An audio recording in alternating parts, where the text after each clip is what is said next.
Hello, I'm Dr. Richard C. Harris. Welcome to HarrisSpeakscom. Do you know what really ticks me off?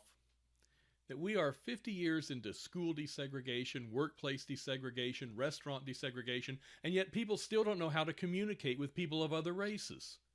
They don't have real friends of other races. And even when they do, they stick their foot in their mouths because they lack racial literacy. Smart people make fools of themselves by what they say without even realizing it. It ticks me off that across the United States, people are still, for all practical purposes, self-segregating. All because we don't know how to relate to each other. We don't know how to communicate with each other. We don't know how to resonate with each other. And it doesn't have to be that way. It breaks my heart that we are more divided along racial lines now than we have been in decades, and no one seems to know what to do about it.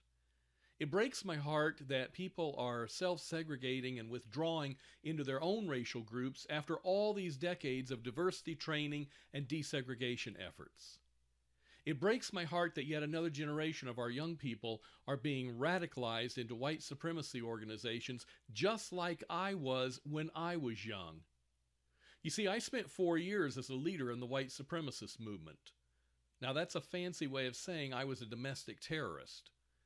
I've spent the last 40 years trying to undo the harm I did during those 4 years. Young people are being radicalized at an alarming rate, and they are using the same tactics they used on me and I used on others.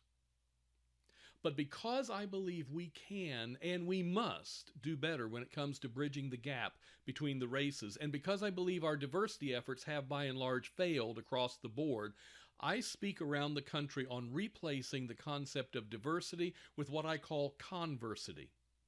And if you can't get to where I am speaking live, that's why I'm creating this website, so that you can pick up tools you can use to improve your relationships with those who do not look like you. We need to understand each other, and we need to stand with each other.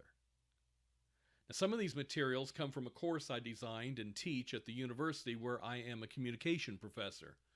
These materials have helped my students learn to build harmonious relationships across racial lines, and the most common comment I hear from them is, "Why hasn't anyone ever taught this to me before now?" These materials are great for parents, for church leaders, for teachers, for business owners, and for you. If you're part of the majority of U.S. Americans who think race relations are bad and are getting worse, and you want to do something about it. But a disclaimer. These materials on this website, they are not for you if, number one, you are convinced that race relations are just fine in the United States. Or, number two, they're not for you if you're a sold-out racist. It's not for Klan members or neo-Nazis. If you're that racially blind or racially biased, then don't waste your time. This site is just going to make you mad. No. My message is for people who care about others, who care about the future, and who want to bring an end to the racial tensions that divide our nation. My message is for people who want to improve their cross-racial relationships and increase their understanding of people who don't look like them. If that's you, welcome. To get started, download the free PDF on this page, 10 Sayings Guaranteed to Cause Racial Conflict. And may God bless you as we begin our journey together towards better race relations.